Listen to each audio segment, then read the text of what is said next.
नमस्कार, आप सभी का स्वागत है आपके अपने YouTube channel Priya's home science world में। मैं प्रिया गुप्ता का हुई लेकर के आई हूँ एक बहुत ही इम्पॉर्टेंट टॉपिक, जिसमें आज हम बात करने वाले हैं कैरमलाइजेशन के बारे में। क्या है कैरमलाइजेशन? अगर आप तैयारी कर रहे हैं गृह विज्ञान विषय से किसी भी क्षेत्र में, चाहे वो TGT का एग्ज़ाम हो, PGT का एग्ज़ाम हो, UGC नेट हो, कैरमलाइजेशन से क्वेश्चन बन ही जाता है। तो कहीं ना कहीं ये टॉपिक इम्पॉर्टेंट है और आज हम इसी के बारे में चर्चा करने वाले हैं। जानेंगे कैरमलाइजेशन की प्रक्रिया क्या है, इसका टेम्परेचर क्या है, रंग क्या है, इन बहुत सारी चीज़ों में आज हम चर्चा करने वाले हैं। ठीक है, तो पहले हम जानेंगे थ्योरी और उसके बाद हम सॉल्व करेंगे क्वेश्चन, ताकि चीज़ें आपको समझ में आ सके। ठीक है, आइए जानते हैं सबसे पहले हम कैरमलाइजेशन के बारे में। कैरमलाइजेशन क्या है? कैरमलाइजेशन कैसी प्रक्रिया है? तो कैरमलाइजेशन एक रासायनिक प्रक्रिया है। कैसी प्रक्रिया है? रासायनिक प्रक्रिया है। आपने सुना होगा, एक भौतिक प्रक्रिया सुना होगा, एक रासायनिक प्रक्रिया सुना होगा। ठीक है, क्या क्या सुना होगा आपने? एक भौतिक प्रक्रिया सुना होगा और एक रासायनिक प्रक्रिया सुना है आपने। ठीक है, क्या है भौतिक प्रक्रिया और क्या है रासायनिक प्रक्रिया? अगर हम इन्हीं दोनों की बात करें, ठीक है, अगर हम इन दोनों की बात करें, भौतिक प्रक्रिया और रासायनिक प्रक्रिया की, तो भौतिक प्रक्रिया में क्या होता है, जो रिवर्सिबल हो, ठीक है, जो रिवर्सिबल हो वो भौतिक प्रक्रिया होती है। जैसे कि पानी से बर्फ़ का बनना, ठीक है, पानी से बर्फ़ का बनना कैसी प्रक्रिया है? तो ये भौतिक प्रक्रिया है। पानी से बर्फ़ बना और बर्फ़ पिघल करके फिर पानी बन गया, कैसी प्रक्रिया है? भौतिक प्रक्रिया है। और अब एक होता है रासायनिक प्रक्रिया, जैसे दूध से पनीर का बनना, ठीक है, दूध से पनीर का बनना, ठीक है, दूध से पनीर का बनना कैसी प्रक्रिया है? तो रासायनिक प्रक्रिया है। दूध से पनीर बनेगा लेकिन पनीर से पुनः दूध नहीं बनेगा, तो ये कैसी प्रक्रिया है? रासायनिक प्रक्रिया है। ठीक है, बात समझ में आ गई दोनों में, भौतिक प्रक्रिया एंड रासायनिक प्रक्रिया। ठीक है, तो कैरमलाइजेशन कैसी प्रक्रिया है? तो ये एक रासायनिक प्रक्रिया है। ठीक है, रासायनिक प्रक्रिया। थोड़ा सा आप चीज़ों को सुनिए व्यवहारिक तौर पर। कैरमलाइजेशन क्या है? तो कैरमलाइजेशन एक रासायनिक प्रक्रिया है। जब शर्करा को हम उच्च तापमान पर, हाई टेम्परेचर पर जब हम गर्म करते हैं और उसमें जो भूरापन आ जाता है, क्या आ जाता है? भूरापन आ जाता है, वही क्या कहलाता है? कैरमलाइजेशन कहलाता है। ठीक है, जब शर्करा है, चीनी है, जब आप उसे उच्च तापमान पर गर्म करेंगे और गर्म करने के बाद जो उसमें एक भूरापन आ जाएगा, वही क्या कहलाता है? कैरमलाइजेशन कहलाता है। ठीक है, बात समझ में आ गई? ओके, आइए।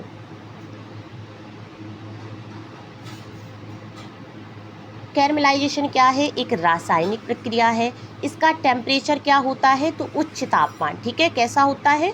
उच्च तापमान इसका होगा। और हम इसका जो टेम्परेचर मतलब कि कितना होगा, इसका पॉइंट कितना होगा, तो 160 डिग्री सेल्सियस से 180 डिग्री सेल्सियस तक इसका टेम्परेचर होता है। ठीक है, क्या होता है? 160 डिग्री सेल्सियस से 180 डिग्री सेल्सियस तक इसका टेम्परेचर होता है। और जब उच्च तापमान पर हम गर्म करते हैं और उसके बाद जो उसमें ब्राउनिंग देखने को मिलती है, जो भूरापन देखने को मिलता है, वही क्या कहलाता है? वही कैरमलाइजेशन कहलाता है। बात समझ में आ गई? ओके, आइए अब बात करें ये कैसी प्रक्रिया है। बताइए, क्या ये एंजाइमेटिक प्रक्रिया है ये या नॉन एंजाइमेटिक प्रक्रिया है? तो ये एक नॉन एंजाइमेटिक प्रक्रिया है, मतलब कि इसमें जो भूरापन आ रहा है उसमें किसी भी प्रकार का हम एंजाइम का प्रयोग नहीं कर रहे हैं। ठीक है, तो ये कैसी प्रक्रिया है? जो कैरमलाइजेशन है ये बिना एंजाइम के होता है।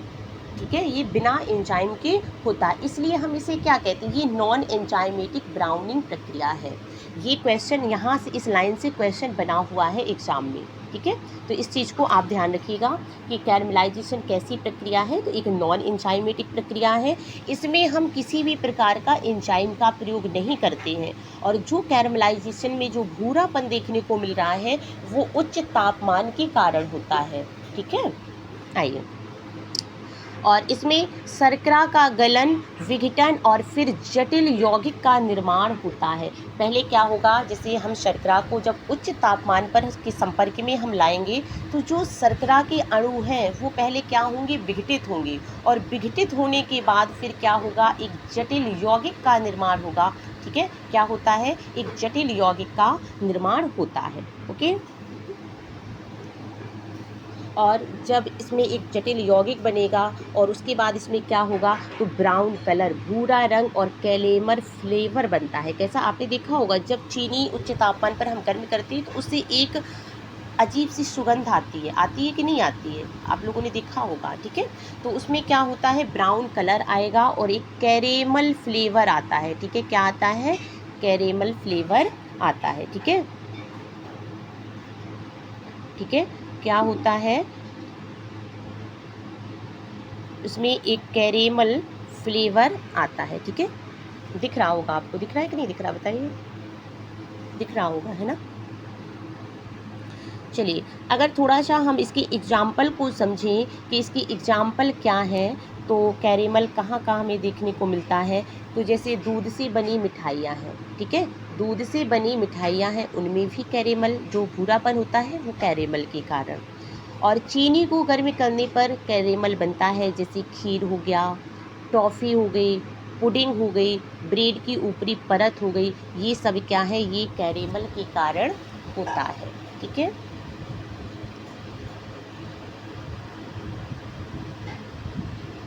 अब कैरेमल का उपयोग कहाँ कहाँ पर होता है, इस चीज़ को हम जानेंगे। जैसे कैरेमल का उपयोग आइसक्रीम बनाने में, सॉस हो गया, कोल्ड ड्रिंक हो गई। ठीक है, बेकरी प्रोडक्ट, स्वाद और रंग देने के लिए हम इसमें कैरेमल का प्रयोग करते हैं। कहाँ कहाँ पर, ice cream, sauce, cold drink, bakery products में स्वाद और रंग देने के लिए हम कैरेमल का उपयोग करते हैं। ठीक है, चीज़ें समझ में आ रही हैं। ठीक है, जो नया लगे आप उसको नोट कर लीजिएगा।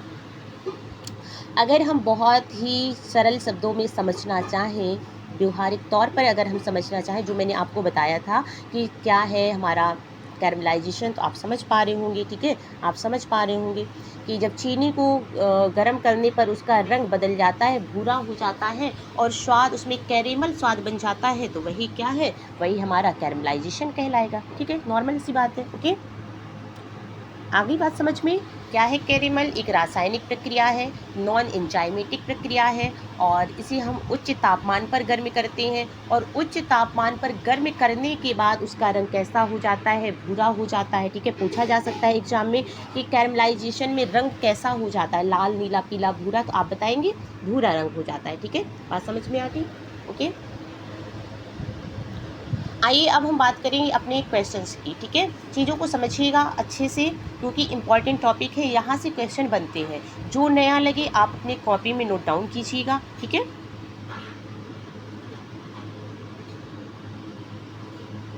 देखिए पहला क्वेश्चन क्या कह रहा है कि कैरमलाइजेशन किसका उदाहरण है, क्या एंजाइमेटिक ब्राउनिंग प्रक्रिया का है, नॉन एंजाइमेटिक ब्राउनिंग प्रक्रिया का है, फर्मेंटेशन का है, या हाइड्रोलिसिस का है, बताइए क्या है। तो फर्मेंटेशन खमीरीकृत तो है नहीं, उसमें हम खमीरीकरण तो करते नहीं है, और जैसा कि मैंने बताया भी था कि कैरमलाइजेशन क्या है, तो एक नॉन एंजाइमेटिक प्रक्रिया है। ठीक है, जो बिना एंजाइम के होती है। तो कैरमलाइजेशन कैसी प्रक्रिया है, कैसी है, नॉन एंजाइमेटिक प्रक्रिया है। ठीक है, एंजाइमेटिक का मतलब क्या है, जिसमें हम एंजाइम का प्रयोग करते हैं वो एंजाइमेटिक होगी, और जिसमें हम एंजाइम का प्रयोग नहीं करते हैं वो क्या होगी, नॉन एंजाइमेटिक होगी। ठीक है, उम्मीद है बात समझ में आई होगी। ठीक है, आंसर क्या हो जाएगा इसका, आंसर बी इसका आंसर हो जाएगा। ठीक है, अब आते हैं हम अपने सेकेंड क्वेश्चन में। क्या है हमारा सेकेंड क्वेश्चन, दिख रहा है, बताइए एक बार, दिख रहा है आपको कि नहीं दिख रहा। ठीक है, दिख रहा होगा, उम्मीद है मुझे, कि कैरमलाइजेशन मुख्यतः किसके गर्म होने पर होता है, क्या प्रोटीन के गर्म होने पर, वसा के गर्म होने पर, शर्करा के गर्म होने पर, या अम्ल के गर्म होने पर। एक आपने सुना होगा मेलार्ड रिएक्शन। मेलार्ड रिएक्शन क्या है, यहाँ से भी एग्ज़ाम में क्वेश्चन बना हुआ है। अभी जो 2024 में जो एमपी में एग्ज़ाम हुआ था वहाँ पर मेलार्ड रिएक्शन से क्वेश्चन बना हुआ है, ठीक है। तो मेलार्ड रिएक्शन में क्या होता है, जब प्रोटीन और शर्करा जब दोनों आपस में अभिक्रिया करते हैं तो वो क्या होता है, मेलार्ड रिएक्शन होता है, ठीक है। लेकिन कैरमलाइजेशन में क्या होता है, केवल शर्करा के साथ क्रिया होती है, ठीक है, केवल शर्करा के साथ। तो यहाँ पर सही आंसर क्या हो जाएगा, शुगर इसका सही आंसर हो जाएगा। कैरमलाइजेशन मुख्यतः किसके गर्म होने पर होता है, तो शर्करा के गर्म होने पर होता है, ठीक है। बात समझ में आ गई है ना, बताइए बात समझ आ रही है, ओके। आइए क्वेश्चन थर्ड में आते हैं हम। क्वेश्चन थर्ड क्या कह रहा है कि कैरमलाइजेशन सामान्यतः किस तापमान पर होता है, क्या 80 से 100 डिग्री सेल्सियस पर, 100 से 120 डिग्री सेल्सियस पर, 160 से 170 180 डिग्री सेल्सियस पर, या 200 से 220 डिग्री सेल्सियस पर होता है। आपने देखा था कि कैरमलाइजेशन हाई टेम्परेचर मेथड है, ठीक है, उच्च तापमान पर हम करते हैं। तो इसका क्या हो जाएगा, 160 से 180 डिग्री सेल्सियस इसका टेम्परेचर होता है। कितना होता है, 160 से 180 डिग्री सेल्सियस इसका टेम्परेचर होता है, ठीक है, ओके। अगर अब हम बात करें अपने अगले क्वेश्चंस की कि कैरमलाइजेशन की प्रक्रिया में चीनी का रंग हो जाता है, कैसा हो जाता है, बताइए, क्या सफ़ेद हो जाएगा, लाल हो जाएगा, भूरा हो जाएगा, या नीला हो जाएगा। इजी क्वेश्चन है, मैं बार बार बोल रही हूँ कि जब शर्करा को उच्च तापमान पर गर्म करते हैं और गर्म करने के बाद जो उसमें भूरापन आ जाता है वही क्या है, कैरमलाइजेशन कहलाता है। उम्मीद है बात समझ आ रही है ना। तो इसका सही आंसर क्या होगा, ऑप्शन सी इसका सही आंसर हो जाएगा। ब्राउनिंग, भूरा रंग इसका सही आंसर हो जाएगा, ठीक है। बात करें अगर हम अपने अगले क्वेश्चन की, क्वेश्चन 5 है हमारा, 5th क्वेश्चन, कि कैरमलाइजेशन के दौरान शर्करा के अणु किस प्रक्रिया से गुजरते हैं, बताइए किस प्रक्रिया से गुजरते हैं। उम्मीद है मुझे दिख रहा होगा, आपको दिख रहा है ना, एक सेकेंड। अब बताइए कि कैरमलाइजेशन के दौरान शर्करा के अणु किस प्रक्रिया से गुजरते हैं, क्या ऑक्सीकरण और अपघटन से, नाइट्रेशन से, अम्ल क्षार प्रक्रिया से, या पॉलीमराइजेशन प्रक्रिया से। बताइए क्या होगा इसका सही आंसर। इसका सही आंसर होगा ऑप्शन ए, इसका सही आंसर हो जाएगा। आप देख पा रहे थे कि शर्करा के जो अणु थे वो पहले क्या हो रहे थे, विघटित हो रहे थे, और उसके बाद एक जटिल यौगिक बन रहा था ना। आप चीज़ों को आपने समझाए आगे, ठीक है। तो इसका ऑप्शन ए इसका सही आंसर हो जाएगा, ऑक्सीकरण एंड विघटन, ठीक है, ओके। चीज़ समझ में आ रही है, बातें समझ में आ रही हैं, ठीक है।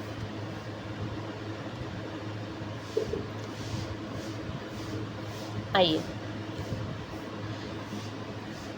बताइएगा कि दूध से बनी मिठाइयों में हल्का भूरापन किस कारण से होता है, क्या प्रोटीन डिनेचुरेशन, फैट का ऑक्सीकरण, या कैरमलाइजेशन, या स्टॉलिंग। बताइए इसका सही आंसर क्या हो जाएगा। अगर देखिए ऑप्शन में यहाँ पर मेलार्ड होता तो हम मेलार्ड करते, क्योंकि सबसे एप्रोप्रिएट आंसर जो जाएगा वो मेलार्ड जाएगा, ठीक है। लेकिन अब ऑप्शन में मेलार्ड तो है नहीं है, तो अब हम क्या करेंगे, इस कंडीशन में कैरमलाइजेशन को ही हम सिलेक्ट करेंगे, ठीक है। तो इसका सही आंसर क्या होगा, ऑप्शन सी यानी कि कैरमलाइजेशन इसका सही आंसर हो जाएगा। तो दूध से बनी मिठाइयों में हल्का भूरापन किस कारण से होता है, तो ये कैरमलाइजेशन के कारण होता है। अगर ऑप्शन में मेलार्ड होता तो हम मेलार्ड करते, ठीक है, ओके। बात समझ आ गई ना, ओके, ठीक है।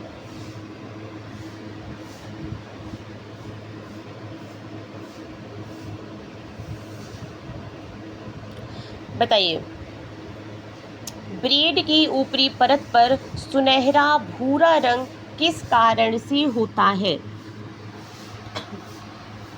बताइए ब्रेड की ऊपरी परत पर सुनहरा भूरा रंग किस कारण से होता है, क्या मेलार्ड प्रतिक्रिया, क्या कैरमलाइजेशन, लिपोलिसिस, या प्रोटियोलिसिस? बताइए, कन्फ्यूजन होगी आपको यहाँ पर, क्योंकि हम पढ़ रहे हैं कैरमलाइजेशन, तो आपको लगेगा कि कैरमलाइजेशन ही सही आंसर होगा, लेकिन यहाँ पर कैरमलाइजेशन सही नहीं है, यहाँ पर क्या है, मेलार्ड है। ठीक है, मेलार्ड, क्योंकि जो ब्रेड है, ब्रेड में क्या है, चीनी भी है, शर्करा भी है, और उसमें क्या है, प्रोटीन भी है। कौन सा प्रोटीन? Lysine protein. ठीक है, जब दोनों क्रिया कर रहे हैं आपस में तो क्या है, मेलार्ड रिएक्शन। जब प्रोटीन और शर्करा जब दोनों आपस में क्रिया करते हैं तो क्या होता है, मेलार्ड रिएक्शन होता है। ठीक है, तो यहाँ पर ऑप्शन ए सही आंसर हो जाएगा। बात करें कि ब्रेड का भूरा रंग हो गया, बिस्किट का भूरा रंग हो गया, ये किसके कारण होगा, मेलार्ड रिएक्शन के कारण होगा। ठीक है, और चीनी का भूरा रंग किसके कारण होगा, वो कैरमलाइजेशन के कारण होगा। ओके,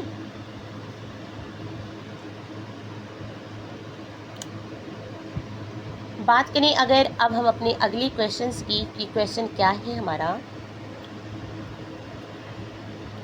कि कोल्ड ड्रिंक और आइसक्रीम में रंग और स्वाद हेतु कौन सा कैरेमल उपयोग होगा? बताइए, क्या कैरेमल कलर होगा? यहाँ पर कलर नहीं है, फ्लेवर होना चाहिए। ठीक है, आप लोग फ्लेवर कर लीजिएगा, फ्लेवर। Okay, flavour. ठीक है, क्या कैरेमल फ्लेवर होगा, मेलार्ड पिगमेंट होगा, बीटा कैरोटीन होगा, या लाइकोपीन होगा? बताइए, इसका सही आंसर क्या होगा? लाइकोपीन से आप परिचित हैं बहुत अच्छे से। लाइकोपीन, टमाटर का लाल रंग लाइकोपीन के कारण। बीटा कैरोटीन, जो पीली सब्जियां हैं उनके लिए क्या होता है, बीटा कैरोटीन होता है। ठीक है, ठीक है, लाल पीली सब्जियों के लिए बीटा कैरोटीन होगा। लाइकोपीन, टमाटर का लाल रंग किसके कारण होगा, तो लाइकोपीन के कारण होगा। तो ये तो हमारा ऑप्शन होगा नहीं, ये दो ऑप्शन हमारे नहीं होंगे। ठीक है, ये नहीं होंगे। तो अब बताइए, अब क्या होगा, क्या वो मेलार्ड पिगमेंट होगा या कैरेमल फ्लेवर होगा? बताइए, सही आंसर इसका क्या हो जाएगा? इसका जो सही आंसर होगा, तो इसका सही आंसर क्या हो जाएगा, कैरेमल फ्लेवर। ठीक है, हम क्या करेंगे, कैरेमल फ्लेवर का प्रयोग करेंगे। कोल्ड ड्रिंक और आइसक्रीम में रंग और स्वाद हेतु तो हम किसका प्रयोग करेंगे, तो कैरेमल फ्लेवर का प्रयोग करेंगे। ठीक है, ओके। आइए अगले क्वेश्चन में, क्वेश्चन क्या है कि निम्न में से कौन सा खाद्य उत्पाद कैरमलाइजेशन का उदाहरण है? बताइए, कौन सा हमारा ऐसा उत्पाद है, खाद्य उत्पाद है जो कैरमलाइजेशन का उदाहरण है? क्या गुड़ है, टॉफ़ी है, बटर है, दही है? बताइए, क्या हो जाएगा इसका सही आंसर? आप बताइएगा कि इसका सही आंसर हो जाएगा टॉफ़ी। ठीक है, टॉफ़ी क्या होता है, उसे हम गर्म तापमान पर, उच्च तापमान पर गर्म करते हैं, और वो कैसी होती है टॉफ़ी, ब्राउन। ठीक है, क्या है, एक शर्करा उत्पाद ही तो है। ठीक है, तो इसका सही आंसर क्या हो जाएगा, टॉफ़ी इसका सही आंसर हो जाएगा। ठीक है, क्वेश्चन अगर हम अगले की बात करें, 10 क्वेश्चन हमारा है, क्या कह रहा है कि कैरमलाइजेशन और मेलार्ड में, कैरमलाइजेशन और मेलार्ड रिएक्शन में क्या अंतर है? बताइए, इसका सही आंसर क्या हो जाएगा? क्या कैरमलाइजेशन में प्रोटीन शामिल है? बताइए, क्या प्रोटीन शामिल है कैरमलाइजेशन में? क्या मेलार्ड रिएक्शन में केवल शर्करा शामिल है? आप बोलोगे नहीं मैम, मेलार्ड रिएक्शन में चीनी एंड प्रोटीन दोनों होता है, और कैरमलाइजेशन में केवल शर्करा होती है। क्या होती है, केवल शर्करा होगी कैरमलाइजेशन में, और मेलार्ड में क्या होगा, तो इसमें प्रोटीन एंड शर्करा दोनों होगी। तो ठीक है, कैरमलाइजेशन में केवल शर्करा के अपघटन से होता है। आप बोलेंगे बिल्कुल, ऑप्शन सी बिल्कुल सही है। ठीक है, कैरमलाइजेशन में क्या होता है, तो ये हमारे शर्करा का, केवल शर्करा का अपघटन होता है। तो ऑप्शन सी इसका सही आंसर हो जाएगा। और ऑप्शन डी क्या कह रहा है, दोनों बिल्कुल समान प्रक्रिया है। आप बोलोगे बिल्कुल नहीं, बिल्कुल समान प्रक्रिया नहीं है, क्योंकि मेलार्ड में प्रोटीन एंड चीनी दोनों की साथ जब क्रिया होती है वो मेलार्ड है, और कैरमलाइजेशन जिसमें केवल चीनी के साथ क्रिया होती है उच्च तापमान पर, वो हमारा क्या हो जाएगा, कैरमलाइजेशन हो जाएगा। तो ऑप्शन सी इसका सही आंसर हो जाएगा। ठीक है, क्या होगा, ऑप्शन सी इसका सही आंसर हो जाएगा। चीज़ समझ में आ रही है ना? बताइए, बात समझ में आ रही है कि, आइए अगले क्वेश्चन में, कि कैरमलाइजेशन, एक सेकेंड, दिख नहीं रहा होगा आपको,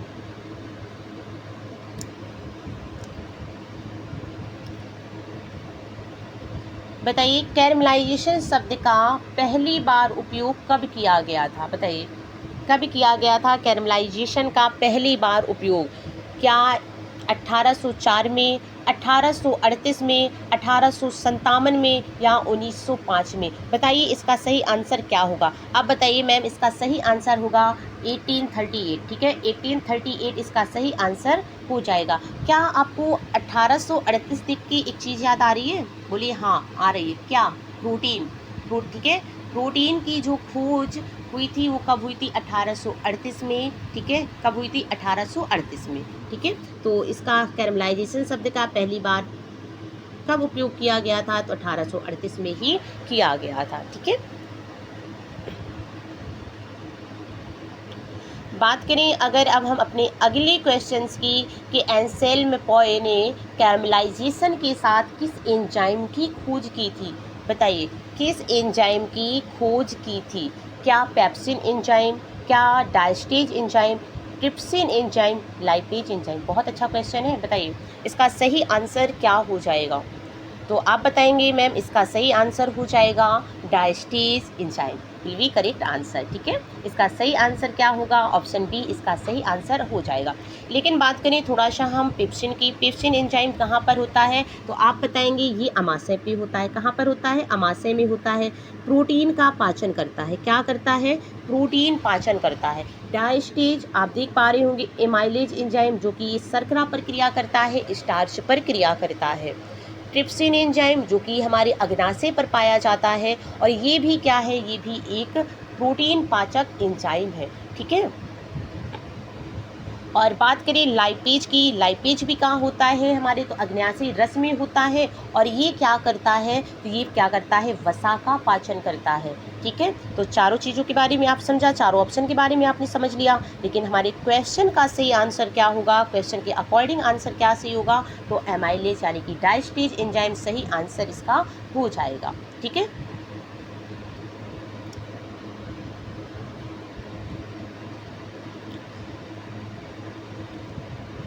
बात करें अगर अब हम अपने अगले क्वेश्चंस की कि कैरमलाइजेशन की वैज्ञानिक व्याख्या किस शर्करा के अध्ययन पर आधारित है? बताइए कैरमलाइजेशन की वैज्ञानिक व्याख्या किस शर्करा के अध्ययन पर आधारित है? क्या ग्लूकोज पर, लैक्टोज पर, सुक्रोज पर या फ्रक्टोज पर? बताइए इसका सही आंसर क्या हो जाएगा? ठीक है, किस पर होती है कैरमलाइजेशन की जो वैज्ञानिक व्याख्या है? किस शर्करा के अध्ययन पर, मतलब जो वैज्ञानिक थे उन्होंने किस शर्करा पर कैरमलाइजेशन का प्रयोग किया है? कहने का तात्पर्य ये है।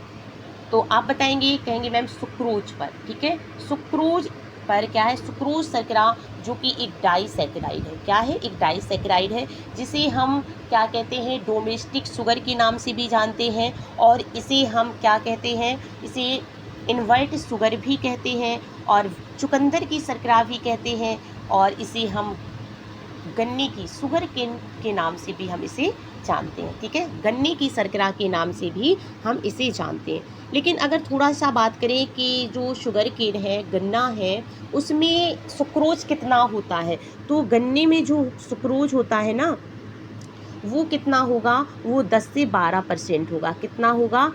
10 से 12% होगा। ठीक है, और चुकंदर में कितना होगा? चुकंदर में सुक्रोज कितना होता है? तो चुकंदर में सुक्रोज कितना होगा? तो 12 से 18% होगा। कितना होगा? 12 से 18% चुकंदर में होगा। ठीक है, लेकिन थोड़ा सा बात करें अगर हम ग्लूकोज के बारे में कि ग्लूकोज क्या है, तो इसे हम क्या कहते हैं? ब्लड शुगर कहते हैं। ठीक है, आप सुनते चलिएगा। ठीक है, इसको हम क्या कहते हैं? ब्लड शुगर कहेंगे, ग्रेप्स शुगर कहेंगे, और इसे हम कॉर्न शुगर कहते हैं, और करेंट शुगर, क्वाइनो बॉडी के नाम से भी हम इसे जानते हैं ग्लूकोज को। हमारे रक्त में कितना ग्लूकोज होता है? तो 80 से 120 ml पर डेसीलीटर क्या होता है? ग्लूकोज होता है। ठीक है, लैक्टोज क्या है? तो लैक्टोज कौन सी शर्करा है? तो ये दुग्ध शर्करा है लैक्टोज। ठीक है, और फ्रक्टोज क्या है? तो ये फलों की शर्करा है। ठीक है, फलों की शर्करा है। प्रकृति पर पाई जाने वाली सबसे मीठी शर्करा कौन सी है? फ्रक्टोज है। ठीक है। मधुमेह रोगी के लिए सबसे अच्छी शर्करा कौन है? अगर बात करें तो फ्रक्टोज हम दे सकते हैं, क्योंकि इसका ग्लाइसेमिक इंडेक्स क्या होता है? कम होता है, इसलिए हम मधुमेह के रोगी को फ्रक्टोज दे सकते हैं। लेकिन बात करें हम अपने क्वेश्चंस की, तो क्वेश्चंस का आंसर क्या होगा? सुक्रोज इसका सही आंसर हो जाएगा। ठीक है, बात समझ में आ गई ना? सुक्रोज सही आंसर हो जाएगा। आइए अगले क्वेश्चंस की बात करें। क्वेश्चन 14 है हमारा कि किस वैज्ञानिक ने कैरमलाइजेशन को खाद्य उत्पादों के रंग और स्वाद को जोड़ा है? ठीक है, कैरमलाइजेशन को खाद्य उत्पादों के रंग और स्वाद को जोड़ा है। क्या होगा इसका सही आंसर? बताइए। क्या एंसेल्म बॉय है, लुई पास्चर है, जस्टिस वॉन लिविंग है और चार्ल्स डार्विन है? बताइए इसका आंसर क्या हो जाएगा? आप बताइए मैम। लुई पास्चर तो पास्चराइजेशन के हैं, और इन्होंने, लुई पास्चर ने ही रेबीज के टीके की खोज की है, और एंथ्रिक्स के टीके की खोज भी लुई पास्चर ने की है। तो इसका ही आंसर तो होगा नहीं। इसका सही आंसर क्या हो जाएगा कि किस वैज्ञानिक ने कैरमलाइजेशन को खाद्य उत्पादों के रंग और स्वाद से जोड़ा है? इसका सही आंसर क्या होगा? एंसेल्म बॉय। ठीक है, एंसेल्म बॉय इसका सही आंसर हो जाएगा। ओके, बात करें अब हम अपने अगले क्वेश्चंस की। एक सेकेंड रुकिए।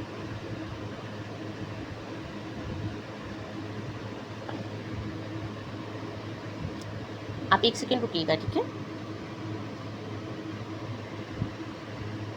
चलिए, कि कैरमलाइजेशन की प्रक्रिया में कौन सी प्रमुख भौतिक रासायनिक घटना है? बताइए, कौन सी भौतिक रासायनिक घटना है? बताइए। क्या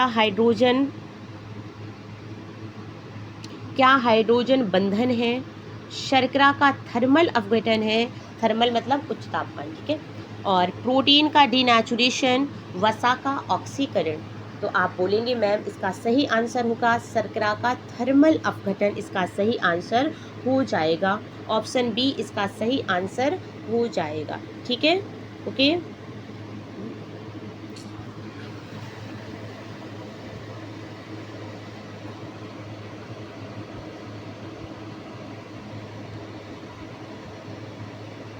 एक सेकेंड रुकिएगा आप।